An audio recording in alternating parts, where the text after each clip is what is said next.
Welcome to Samba Samba. Enjoy the video. In this video, I will explain how to study history for NTPC. First, thoroughly understand the exam syllabus, focusing on key periods like ancient, medieval, and modern Indian history.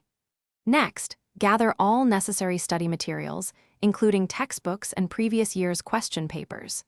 This foundational step ensures you cover all essential topics efficiently and effectively, setting a strong base for your preparation. Once you have your materials, employ effective study methods. Develop detailed timelines to sequence events chronologically, which helps in recalling information. Utilize mind maps to link various topics, personalities, and their contributions. Pay close attention to significant dates, major battles, and the succession of different dynasties, as these are frequently tested concepts.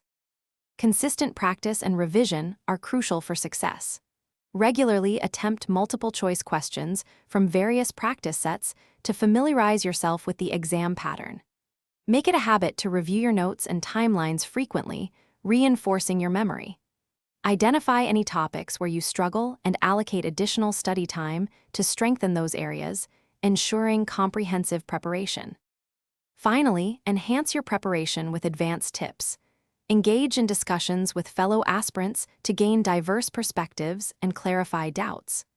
Keep an eye on current affairs that might have historical relevance, broadening your understanding. Most importantly, maintain a positive attitude and manage any study-related stress effectively, ensuring you are mentally prepared for the exam. Thanks for watching. Consider subscribing if we helped you.